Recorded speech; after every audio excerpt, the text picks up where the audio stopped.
Welcome to Friday Forum, January 27th, 2023, the last one of this month. Quick reminder on Friday Forum, this is a weekly sync time. We're here to celebrate recent achievements, to hear about progress across the various functions, hear directly from our members and partners, share culture, et cetera. So again, not that deep business analytics meeting. This isn't where we get all the details on what's going on across the functions. It's mostly about surfacing the wins and looking to the future. All right, recent achievements. So the big stuff this week, I mean, huge progress on getting to this point. We have a 2023 product vision and strategy, which has just been a massive undertaking from a whole bunch of people. And, this is defining how we're going to evolve levels to significantly enhance accessibility and value, whether or not you're wearing a CGM. So, there's a ton of material in that deliverable. I highly recommend everybody check out the comms thread and go to the Vision homepage and share your feedback directly there. But lots of stuff here. I mean, there's some visuals. You can see kind of the concepts around guides, the various ways that they could interact and show and represent how metabolic health can, make its way into every corner of someone's life. You can see how community data from this huge data set that we've built can be used to help people understand blood sugar concepts, whether or not they're wearing a sensor. So a ton of great stuff that obviously is going to continue to evolve from here, but just want to obviously highlight that as a big win this week.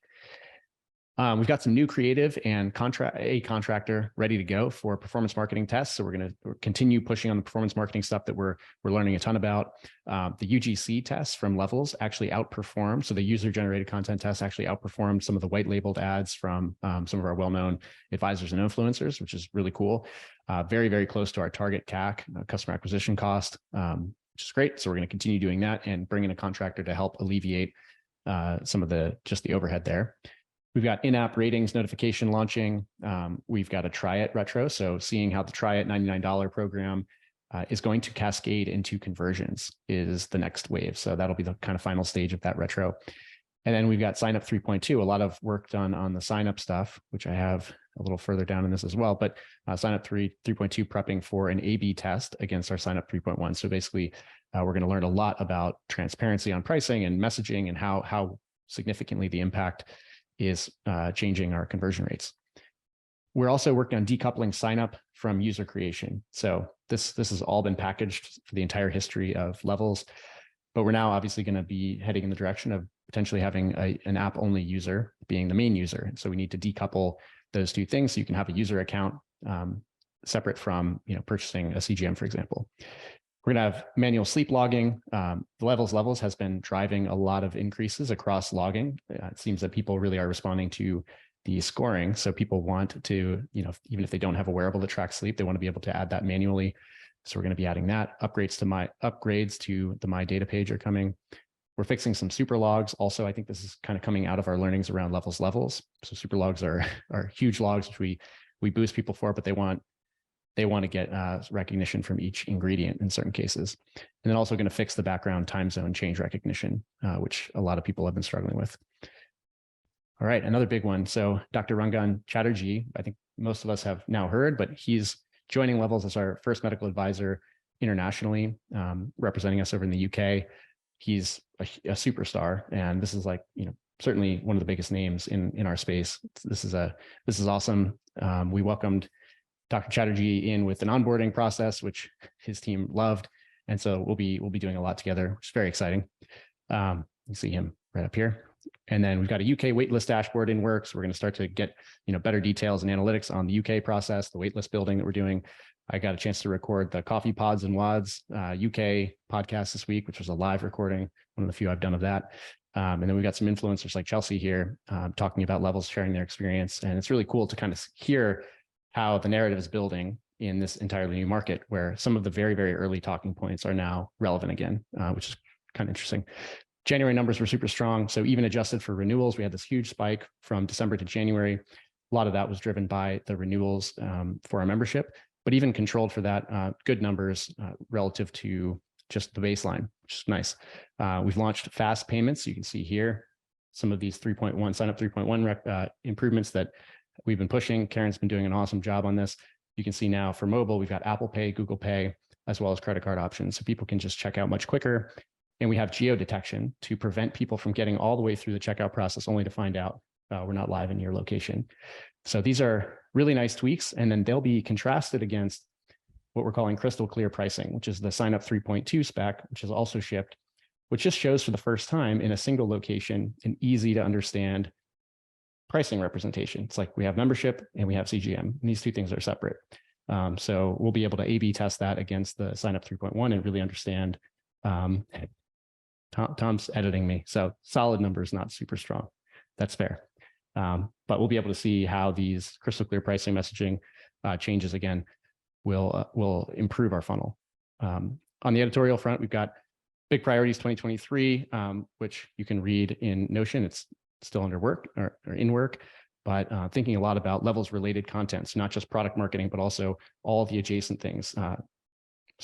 Members support. I'm not going to think of all these off the top of my head because this is what the editorial team is handling. But point being, thinking a lot about now adding more content that's not just about metabolic health in the abstract, but also about levels. And then we had a nice, huge ultimate guide. I can't wait to read this one on autoimmunity and metabolic health. And on the support front, ever since Member Portal has released, or I think the self-serve options have become front and center, we've seen a really significant decline in member contact rate, which is great. So the volumes are much below forecast.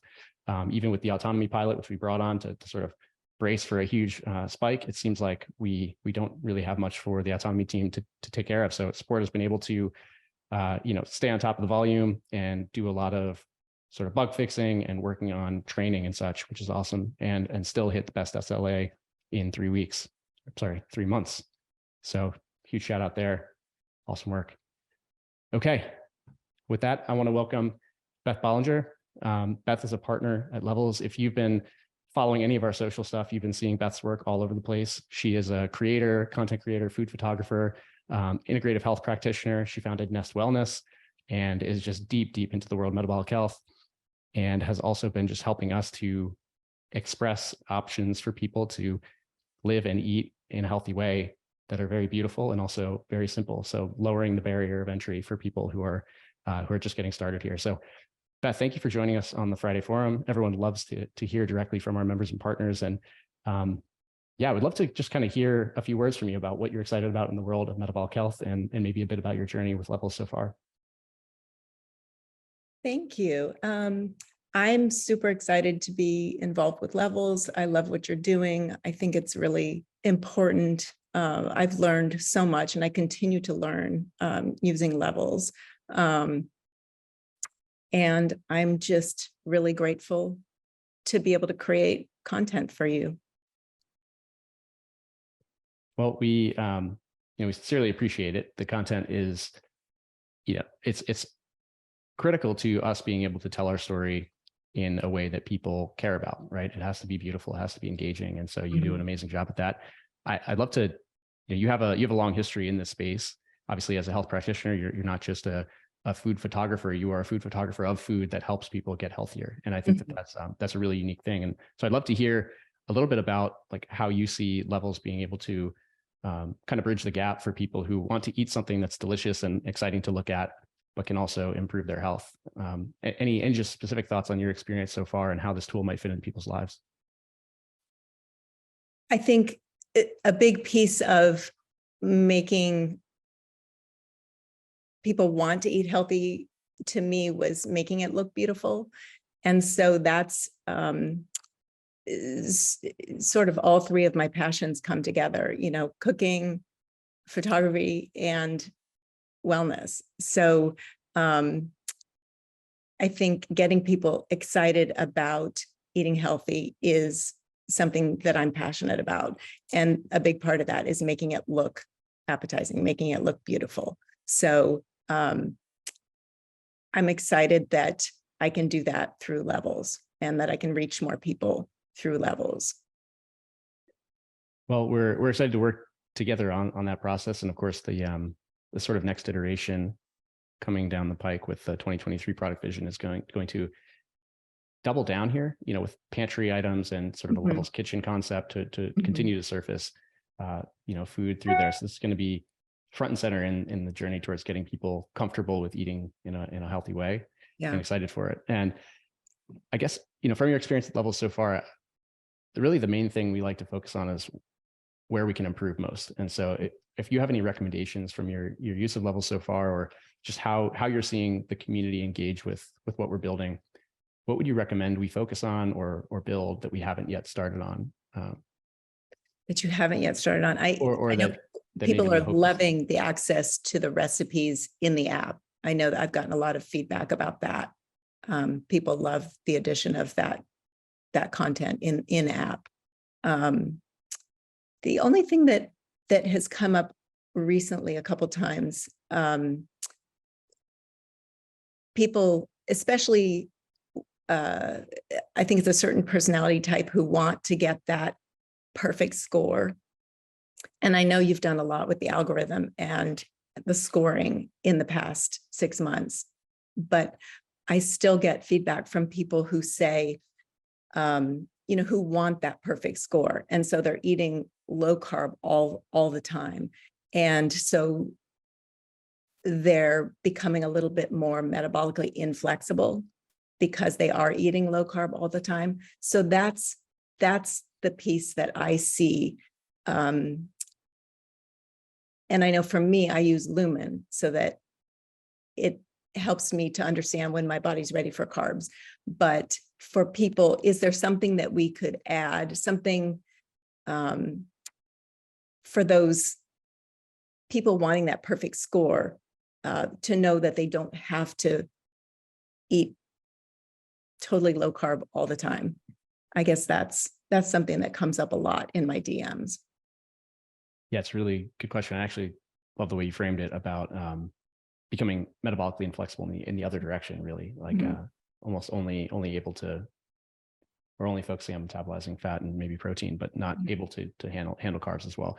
Yeah, we kind of see that, right? Where if you're completely carb intolerant, you become sort of insulin resistant in the other direction, and it's adaptive in some ways, but it's difficult to really nail with the scoring. But I think one of the big steps that we've been taking is having this like spike detection as the approach of trying to like consume foods that don't necessarily drive a huge spike, but rather than having the sort of metabolic score where it's kind of decreasing throughout the day and triggers this competitive nature in us to maybe just not eat at all, or to massively want back on carbs as opposed to eating, higher fiber carbs and that sort of thing. So definitely appreciate that recommendation. And I think it's dead on. We want to find a way for people to eat mixed meals, high nutrient foods in delightful ways. So plenty more we can do there. And I think to kind of make it full circle, the best ways are to show people exactly what meals have good high quality carb content in sort of a mixed macronutrient environment that will work for them. So that's a big piece of it. We've got so much more we could dive into here. And Beth, I just want to say thank you again for sharing with us. If you'd like to stick around, I know you have a ton on your plate, but if you'd like to stick around, we have a full meeting. And I know that everyone on the team really appreciates you coming on and sharing directly. And we'd love to do this again sometime, especially once we make some progress on scoring algorithms and more kitchen and pantry stuff right in the Levels app. All right. Well, thank you so much for having me. Thank you, Beth. All right. Quick culture and kudos. So I'm going to first give a huge shout out again to the product and design team. And this is not everyone who's involved in the work that was done getting across the 2023 product vision sprint, because that's what it was. A lot of people have been just pushing at near max effort or above maximum effort for weeks now, and more than that, thinking about these topics. So just want to highlight everybody on this page, Cosma, David, Maz, Stacy, Casey, Alan, Azure, Sissy, Victor, Sonia, just huge amount of work here. And obviously everyone else behind the scenes who has been working on this. Thank you for getting us to this point. Now it's time to execute, but first we got to get the vision aligned and the team aligned. Then I also want to shout out How. So How is in the confidence is earned memo.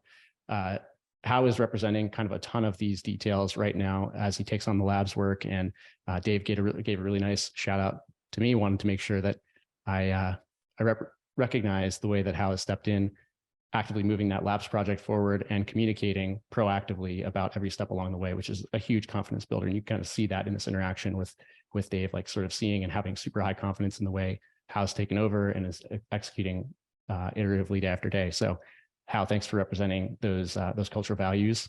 And I'm super excited for the next labs iteration. All right, I'm going to hand it over for the Q4 culture survey. Thank you.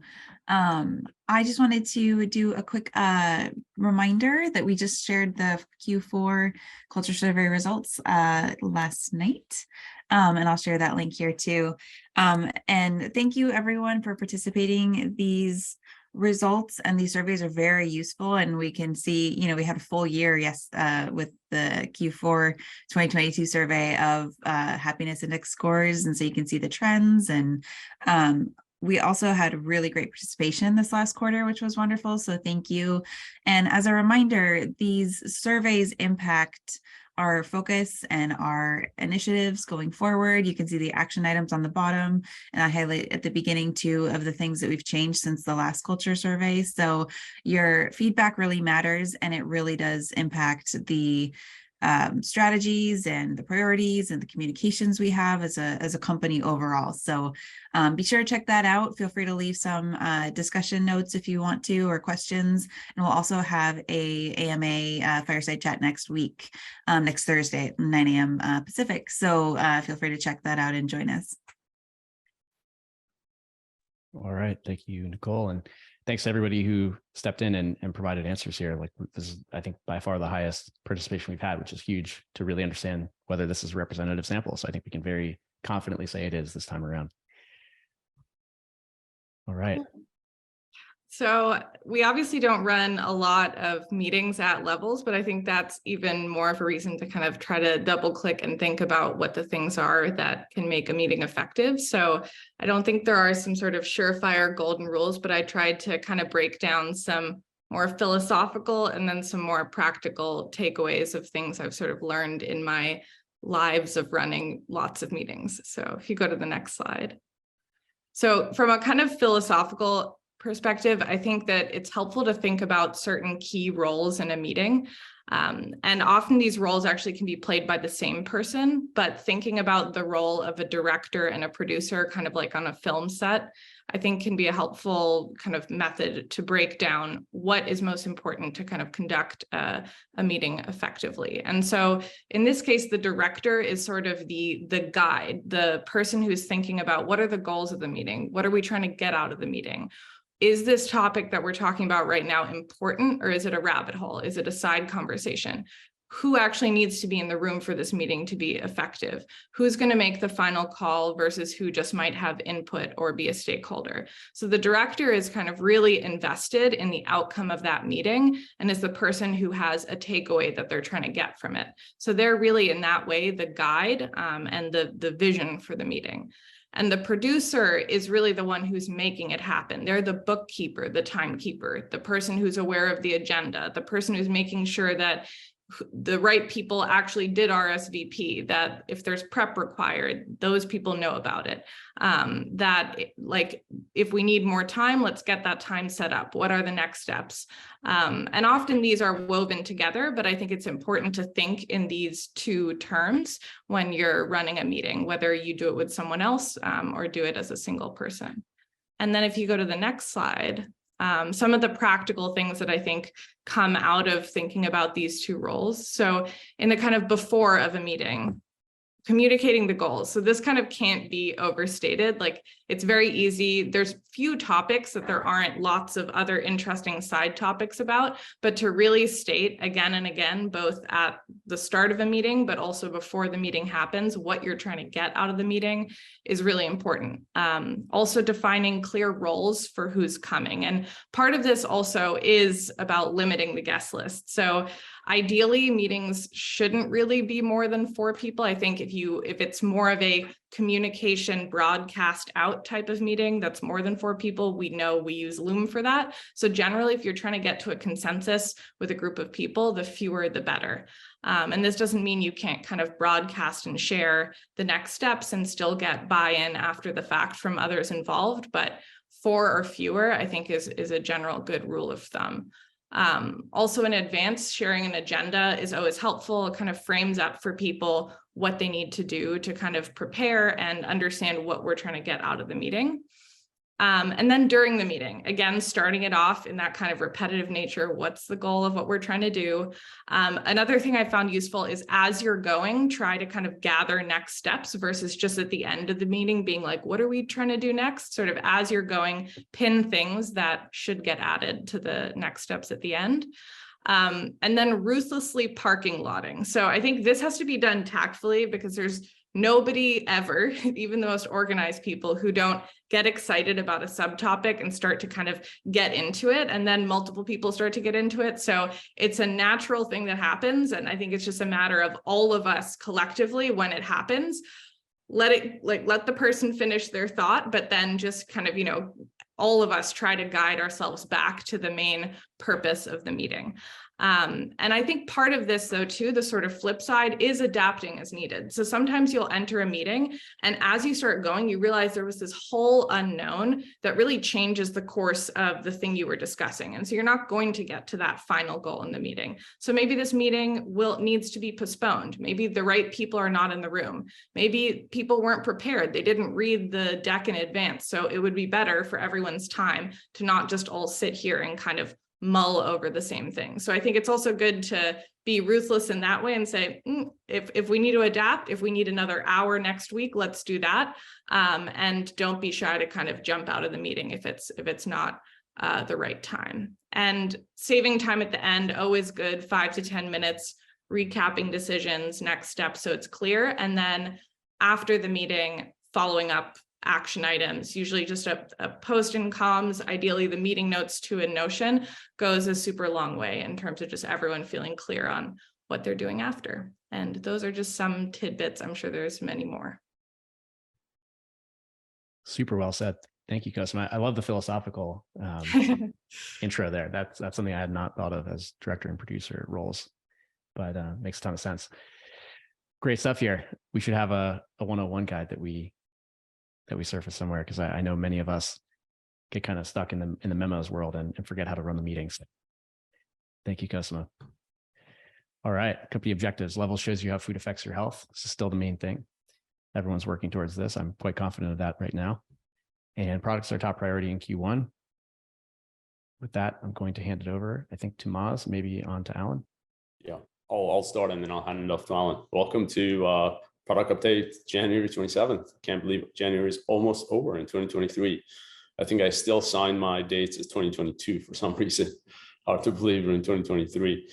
Well, I'm really excited that we got to share the product memo with everybody, and really looking forward to AMA next week. So I encourage all of you, I know it's long, but to read that and engage and really, really understand the why. I think every single person at the company is going to be impacted by this. So it's important that every single person, even if you are not immediately obvious why you need to read the memo, you should read it. I think it would be really helpful for all of us to understand the why, so we can make the last mile decisions on a day-to-day basis that may or may not be clear if you don't understand the why. So really encourage that. All right, so what are we building? Just to iterate a few key points as a teaser for next week's AMA. We're focused on building a software-first product that leverages community data for CGMs to really solve a pain point for Maureen. Maureen is our focused persona demographic that we're going to cross the chasm with. So we're excited to learn more about Maureen, to work with Maureen to create this product and really enable the guidance, action, accountability loop to help her improve her metabolic health. Next slide, please. The focus of our product and service, just like our prayer, is to show how food affects your health. And why is food such an important vector to improve metabolic health? I think first and foremost, people really, really, really care about food. It is a central part of their day-to-day rituals. It is cause for many of their things that affect them and impact them, whether it's emotional, whether it's just staying alive. So food is something that people deeply care about and also deeply uncertain about. And the reason people are so uncertain about food is because there's just a lot of information out there and it's hard to know. And usually people seek out help when something's really important, it's really uncertain. And this is why there's such a focus on food, and food is an unfair advantage for us to help people improve their metabolic health. So really excited to double down on food and work in that area. And as Beth talked about earlier, there's a lot of things we got to get right to get food right. For example, making it beautiful, making it delicious, and obviously making it healthy. Next slide. Okay, what's different that we do at levels that Instagram doesn't do or social doesn't do?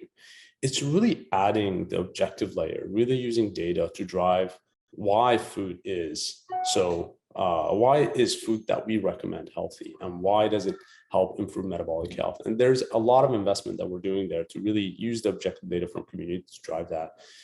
And the second piece is it has to be personal. Telling people to eat things in an abstract is just doesn't work. And so really we're combining the ability to make it personal and to make it objective to be able to help people reduce that uncertainty that we saw on the previous slide to help improve people's metabolic health.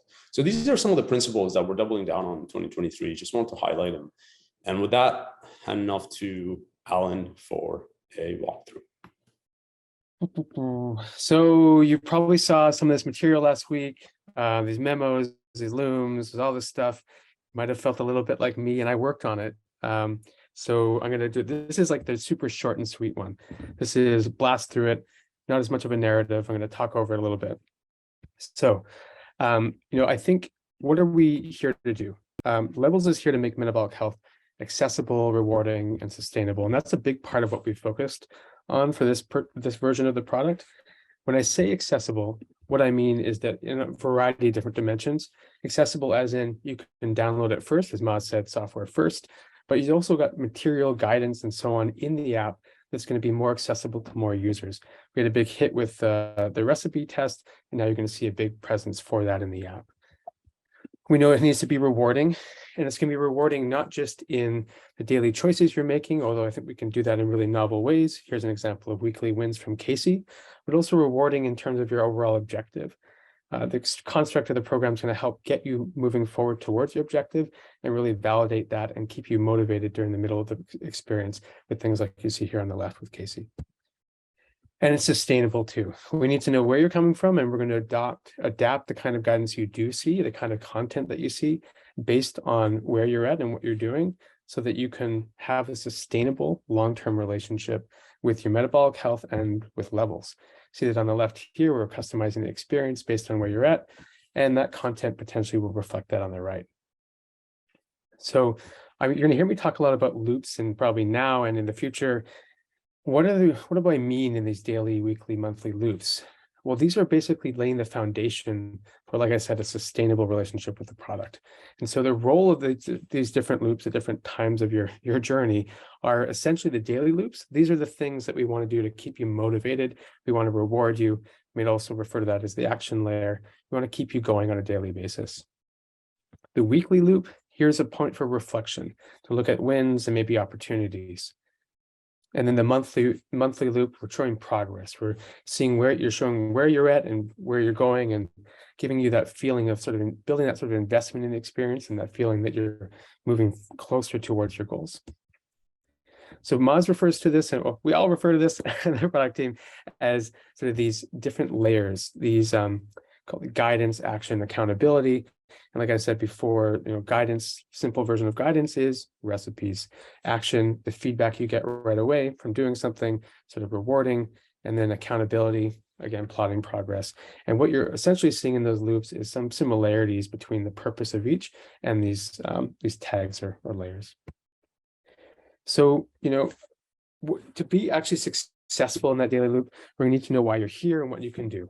And so, as you might expect, we're going to onboard you. We're going to ask you where you're at. Here's an example of Maureen selecting a starter food plan or food program. We're still figuring out the verbiage here, but ultimately giving a chance for her to indicate how ready she is and the kind of changes she wants to make. And to do that, we're going to need to know what you know. We're going to ask you some questions of sort of your general metabolic health comprehension. We're going to, if you're tracking weight, if that's your objective, we're going to need to understand where you're at, where you want to go to. And that will result in these daily objectives, or these components of the daily loop that we can use to reward you around, to motivate you, and also to shape some of the content that you're going to get. So an example of the guides that we'll be bringing in, I wasn't able to put this in the other presentation, but I think it's really important to understand this component of the daily experience that really taps into the emotional feel of the product. So this is an example of Casey welcoming people into an experiment that we're running. Hopefully the audio works. And happy Monday and happy New Year. I am so excited that you decided to join this group this week. This is a small group of individuals who are all connected by an interest in improving health and metabolic optimization. This week in this close friends chat, I'm going to be sharing how I aim to live out the metabolic health principles that we know are so important, and also how I use my continuous glucose monitor to both give me insights on how I'm eating and living, and also how it helps keep me accountable. I'll share some ask me anything boxes. I'll share some prompts and some challenges. So get engaged and message me at any time if there's anything in particular you want to see or learn about. I'm here to help you. Great. And happy Monday. There we go. Why does that always happen? Anyway, so I think hopefully that captures kind of the energy, the kind of humanity, personality we want to bring into the experience. It's a little bit less sit there and observe, and a bit more of bringing some human voices into it, making it feel just a little bit more personable. So these guides, they're going to actually, we hope, help make the daily loop a little bit more sticky. It's going to translate the what's and the whys into the hows, and really keep you motivated by acknowledging your efforts. So things like, what does that mean by the what and the why? Well, how do we take this guidance around exercising more or eating better? How do we make it, really tractable, really understandable, fit it into your daily life? That's what the guides are going to help us do. In terms of like acknowledgements and motivation, because we have all this wonderful data and we can see what people are doing, and you'll be contributing to that, whether you're wearing a CGM or not, we're able to have a broadcast of like one to many, highlighting people who are doing really well and really making you feel elevated when you're one of them. Obviously, our data plays a big role in this experience. Every day, Maureen, well, all of us will see both her data made better by other members of the community. So this is our chance to leverage the participation of our users to really make both the CGM optional and the CGM included experience a lot better. You're going to see it in community scores, community responses, in meals. So you don't actually need to have that CGM, of course. You're going to see it in the pantry, where we can talk about the typical response to these ingredients. Perhaps we connect back to ingredients. In the kitchen, of course, this is going to play a big part for the community, where you're going to be able to comment and see what other people are doing, their glucose responses. And yeah, just the commenting actually, I think, is sort of it's not necessarily biological data, but it is that sort of emotional data that is going to, I think, provide a lot of interest to our users. The main point I'm trying to make here is that this is all kind of connected. You've got your data, maybe you blog a meal, and that's connected to recipes, the weekly wins, community scores, recipe scores, the pantry. It's all connected in the experience. And this data that we have sort of is intended to build that trust that we're not just someone talking at you, we're showing you the proof. So as we expand into the weekly and monthly loop, this is really, again, I said, the moment of reflection, a chance to plot progress towards your objective. So here's a look at what my data might look like, if you're not wearing a CGM. We can see the daily checklist, how successful we've been. We've also got the other data we're passively collecting from HealthKit down there, sleep, exercise, weight. And as you continue to move on in that point of reflection, we're going to gather those, do the baseline assessment again. We're going to continue to see, are you making progress towards your objective? Should we adjust some of your daily goals to get you closer? Or is it too easy? Can we make it increase the difficulty, or should we reduce it? And then ultimately, you get to this monthly point where we're going to have sort of a rich report showing all your wins, all the opportunities, the progress against that ultimate objective that you have. Here's an example of someone aiming to lose some weight, and we've been tracking their weight over time, and we've been doing these weigh-ins on a weekly basis.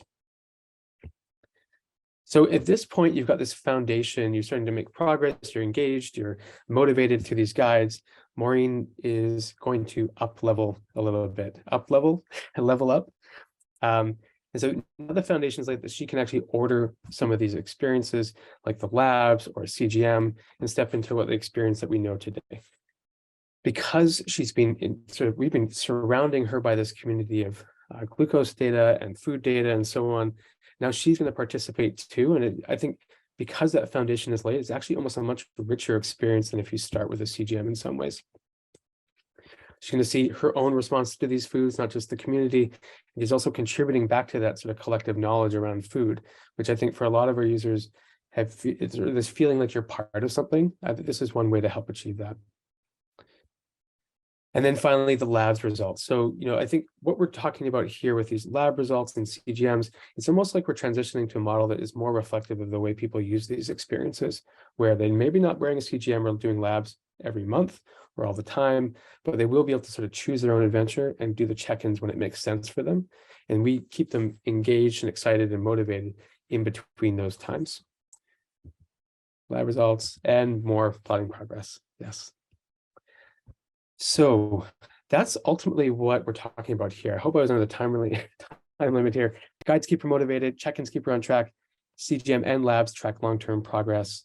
So this is what we hope will be the ingredients to get Maureen to become sort of a committed levels member and super invested in the experience. That's it. Just blasted through that. That was awesome. Thank you, Alan. Now let's go do it. Yeah, exactly. This awesome overview. I mean, really exciting. We've got a lot here that I think is again capitalizing on what we've already built, which I think is a really important thing to remind ourselves of. Is we've built something that people love. It's extraordinarily hard to afford right now, and now we're expanding accessibility and enabling these feedback loops that build on that sort of community data, the mechanisms that we've all learned, and the guides concepts that we've tested and seen some really amazing resonance with. And can't say it better than Alan, but just love what you did there and excited to go do it. Editorial update. Hello, can everybody hear me? Okay. Yes, it looks like you can. Okay, so editorial update for this week. I'm going to be talking through levels related content on the blog, the history of it, and mostly the future of it. Next slide, please. Yes, my dystopian broccolis are back. So currently, there's not a lot of levels related content on the blog, and that is for a very good reason. Namely, it's not the point of the blog. The point of the blog is to provide the widest possible audience with a free education about metabolic health so they can improve their metabolic health.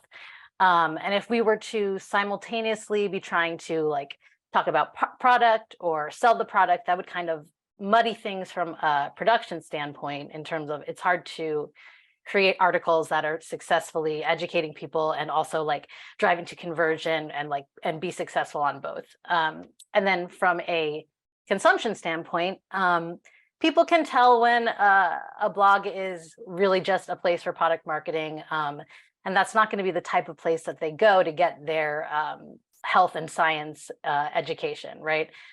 So in order to keep our blog trustworthy and successful at educating people, we've really avoided talking about the product, talking about levels too much, or even really focusing on CGM, because we don't want our readers to feel like we're pushing CGM or prioritizing people who are wearing one.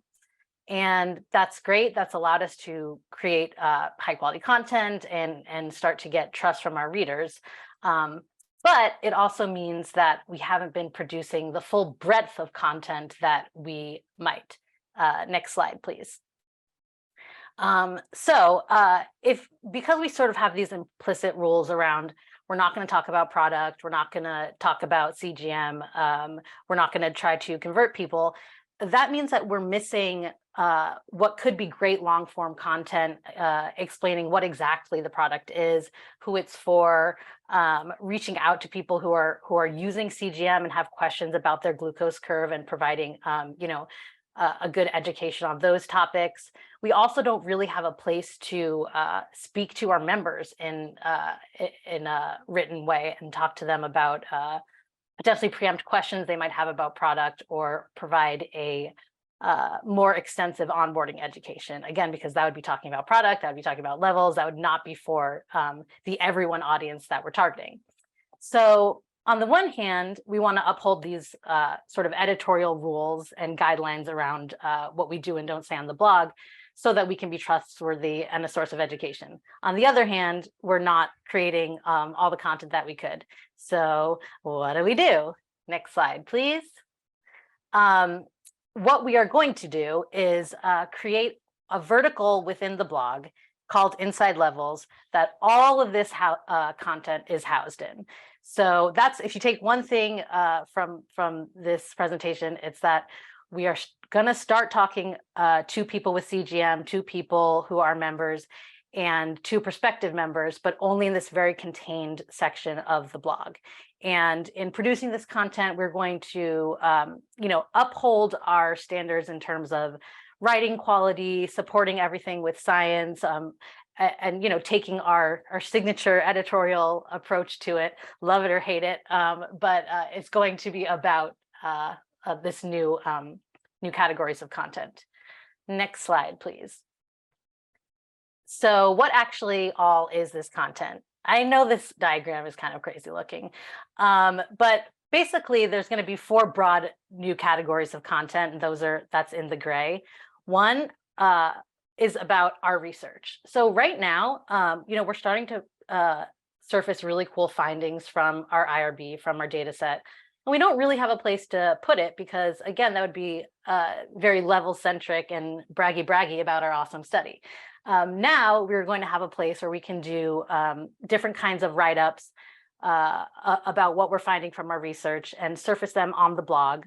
And then hopefully also have that lead to derivative content that we might be able to surface in app. So you could imagine if we see in our lab a certain trend in a certain demographic, the editorial team can sort of do an in-depth write-up of that finding, and then maybe a more concise version could be demographic-based insight that appears in product.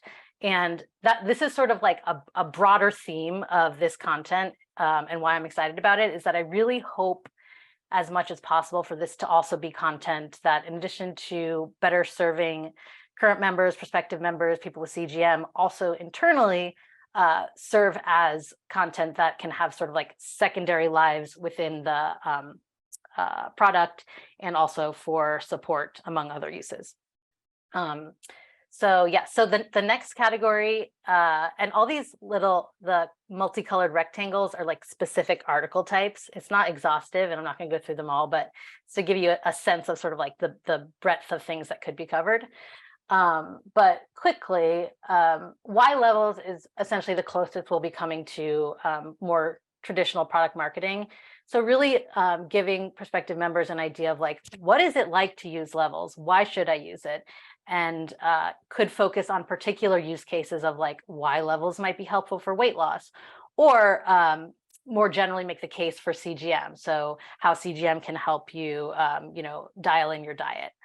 The next category, understanding your levels. This is getting at those what's normal questions that I talked about in the last presentation. So we have observed both among our members, but among the broader population of people using CGM, they look at their graph and they have questions either about how to interpret it in general or how to interpret it in a given context. So like, why is my curve doing this while I exercise? Again, this is the type of content that we wouldn't have necessarily focused on in the past because we don't want to prioritize people with CGM. And now we can kind of answer those questions. And something like that, I think it gives us an opportunity to possibly preempt questions that are asked of support by maybe expanding on an onboarding education. Or, if we hear first support, we'd love to have an article like this that we can just link out to people. We can develop that for them. And clearly something like understanding your levels, this type of article would also be useful again as a derivative for in-app insights. So if we decide we want to do a deep dive on like what you can expect following coffee, then maybe that's, a shorter version of that gets triggered inside the app when somebody logs coffee. I won't go through the rest in this category, but essentially this is the I think where we're going to have the most new content is in this using level section. And again, it's just it's an ability to, for the first time, assume that we're talking to people for some of these that have the product or are using CGM, and improve education for for those populations. The last two categories are actually areas where we already have content. So our culture is really like the everyone on content pieces, company announcements, maybe conversations with industry leaders, things like that. So I think having them in the inside levels vertical is just going to allow us to surface those better and make sure people who are really wondering about levels of the company know where to find that content. And similarly, community, we have had member Q&As and like first person member stories before, but I think because we were hesitant to feature them and maybe them like make them seem like product testimonials, we weren't totally sure what to do with them. So now I think they can be closer to something like product testimonials, but like, you know, in like a classy levels way. If you want to read through all of the new content categories and sort of like the structure of what these different article types would look like, I do have a memo that goes into it, so I will be sending that out soon. Next slide, please. And yeah, so there's lots that we're still trying to figure out with inside levels, in particular, what choices we can make to make inside levels articles look and feel a little bit different. We don't ever want readers to confuse our like product focused content with our pure educational content. So what little tweaks can we make that aren't too labor intensive? Also deciding how we want to surface these. Will we send them out? Which types of emails might we send this content out in? How frequently will we surface it on social? Questions like that. Right now, while we figure everything out, inside levels is a little bit hidden. But if you are looking for it, you have to go to that all in the at the top right of Metabolic Insights, and then under all levels categories, you'll see inside levels. And right now, it's mostly just that culture and community content that we already had. Next slide. And that is the end. But again, I do have, I'm going to be sending around memos on this, and definitely if everyone should look at them, but particularly product and support, if you can identify areas where you're like, oh, that content type would really help us. And in fact, I have ideas already, would love to hear them. And that is it from me. It's great. Thank you, Caitlin.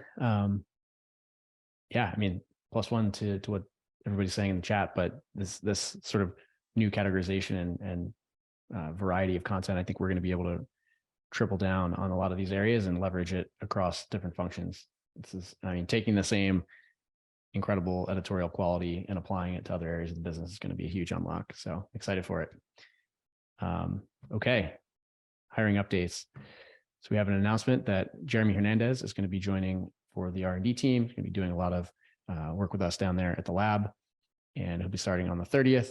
More to come on that announcement. Open roles, still the general roll up, but if you are interested, check out levels.link/careers and send us your information, or send people that you know and love who would love to fit into the Levels culture to the same link. All right, made it. I'll stop the share here.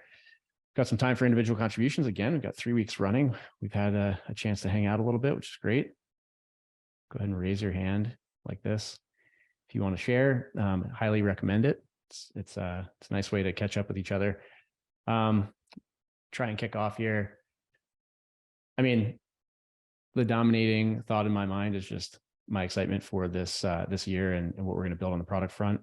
There's a lot of specifics that I'm also interested in and very excited for, like the new launch of Labs, just in particular. I love that product. I want that product. Can't wait to use that product.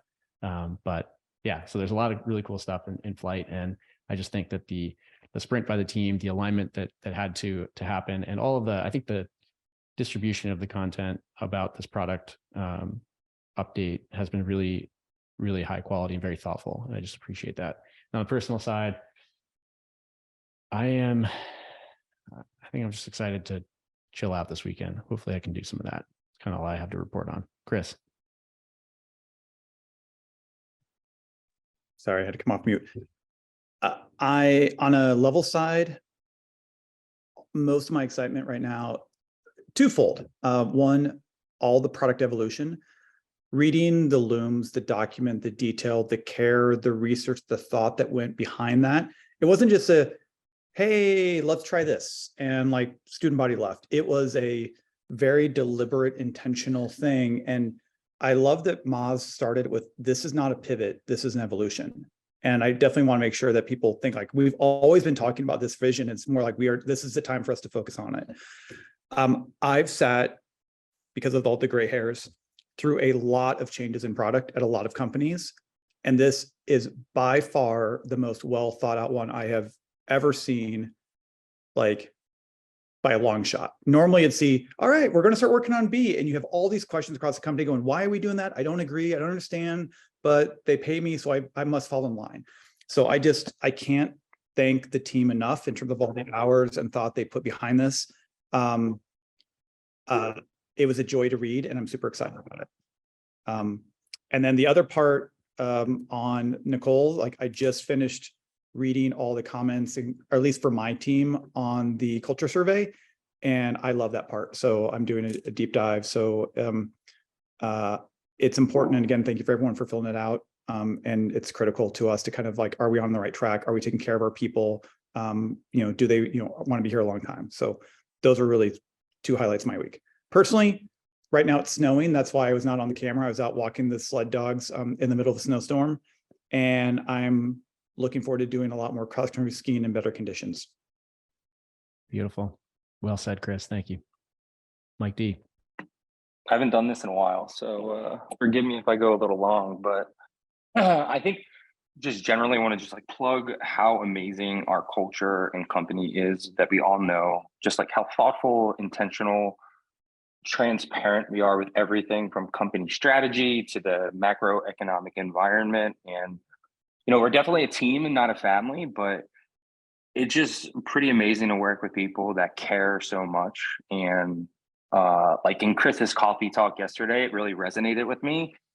He was just talking about the environment and what would happen. And, I got to see the other side of this perspective this week. So like my girlfriend's health tech company, they have like 500 people, and out of nowhere, they woke up to an email that were laying people off.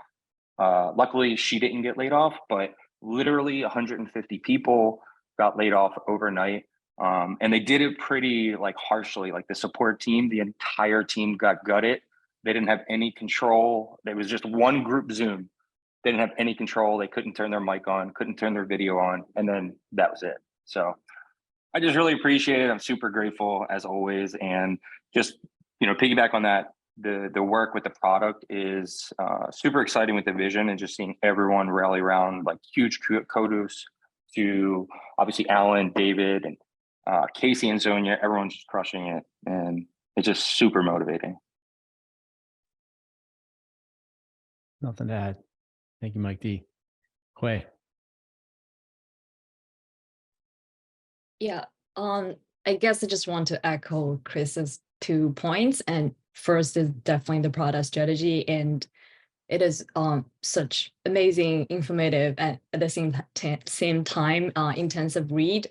I think Justin has a kind of deep reading session of this, so I'm just going to make a plug for him. Yeah, and I can also attest to, I guess, Chris' words about, this is their kind of most thoughtful and just, like thoroughly, I guess, researched, investigated, and decided kind of, product strategy I have seen.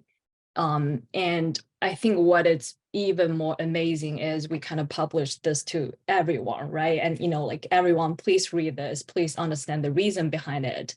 And in the past, in the companies where I was a IC or even an Eng manager, I actually didn't have visibility into that. It's always like, we're going to do this. And then after 2 weeks, actually, just kidding, we're not going to do this. Yeah, so I really like it. Yeah, and the second is obviously the culture survey. Thanks, people ops team, Nico and Ms for running that. I only had time to watch the first 10 minutes of their Loom recording, and I think it's already a lot of information. Yeah, I'll definitely spend time to read the survey results for the whole company, and definitely, I guess, dedicate time to understand their engineering team ones. Yeah, and on personal side, I just did my first walking Friday forum. So yeah, on treadmill. So I never exercised in the morning, so I don't know if that will make my day productive or like totally screw up my whole day. So we'll see. Yeah, that's all. Thank you. That's one of the tips and tricks from the levels guides is the treadmill walking day. Casey. Awesome. These are such great shares. They are giving me all the feels. Just a few shout outs to run through. I thought the culture survey was so awesome. Just reading through all the free text comments and seeing everyone, like, so much enthusiasm for the mission, and it just really is so heartening, and just really feels like we are just this like incredible power team that's going to solve, that really has the potential to solve the biggest health issue that's ever faced our globe. It's just so exciting, and it got me super amped up. Huge shout out to Nicole. So much is going on behind the scenes with people ops stuff. The culture survey is like one of 50 things she did this week, and it does it all with a kindness and grace. And I just, huge shout out to her, and is also still gearing up. And so it's just amazing to see how she's firing on all cylinders.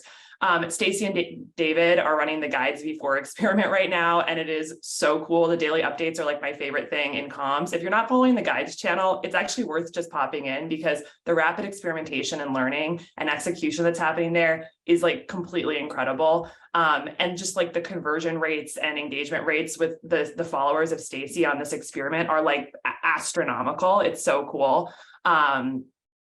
I just want to also, of course, shout out Maz and Alan for leading the product strategy rollout this week. It's just like incredible, and has been one of my favorite things to be a part of at Levels. I also want to shout out Sissy. She did all the back end work for an AMA I did with members yesterday, and I think she's one of the most organized and growth mindset people I've ever met. Basically, like, even with something as small as an AMA, everything was like perfectly organized. We got tons of learnings out of it. They're documented, and I'm just like wildly impressed by how she works. And then the last one I want to just shout out is Hui. We got to have a one-on-one this week, and we haven't had a one-on-one in a very long time, and just so fabulous to hear more about her interest in just a huge history of being a manager at several companies, and so many great thoughts on people management, and also wrote a novel this past year, which is just totally incredible. So just grateful for our team, and just feeling so inspired by everyone. Beautiful. Thank you, Casey. Maz. Hey, everyone. You might not see, but we're all packed. The house is empty, so I don't know if the sound echoes, but on the personal front, we got packed today, moving out of our house after about 2.5 years. So that was fun. It happened yesterday. That was great. We feel relieved. On the work front, I just want to, thank the team. I think this would have not been possible without having a crazy, experienced and passionate and just capable team. And it's just it's not only have led to what you guys see, but the journey was really delightful. Getting here was fun. We actually had a lot of fun, and we forged relationships that I don't think we could have if we didn't have the culture. And really doing it in an acing fashion is just amazing. So I just want to say that I'm really, really grateful for the team that we have. And I feel like we can do anything. And I think this is our real competitive advantage against anybody in the field. Is we don't know whether this memo or whether this product strategy would work. But what I'm confident is we'll find something that will. And this is just the starting point, and we can iterate. I want to give a big shout out to Stacy and David. I think what they're doing right now is experimentation V2.0. We've always talked about the experimentation at Levels and how important it is, but I've never seen something like this where it is happening on a daily basis. They're running the Guides experiment. It's a paid experiment using Instagram, and literally doing a retro every day of the Instagram experience, pulling data, looking at what resonated, looking at what members are doing, creating the infrastructure, creating the rails, creating the what we can create to actually create a community of content creators, obviously with huge support from Sissy, Sonia, and obviously Casey. But it's just amazing to see. I've never seen anything like this anywhere, to have basically a daily retro. So anyways, super impressed with the team. Big thank you. And also thank you for Alan for being out of office, but still jumping on today to do the walkthrough. So anyways, really proud of the team. Thanks, everyone. Amazing. Good luck with the rest of the move, Maz. great meeting. Thanks, everybody. Great shares, great contributions. Have an amazing weekend, and let's go attack 2023.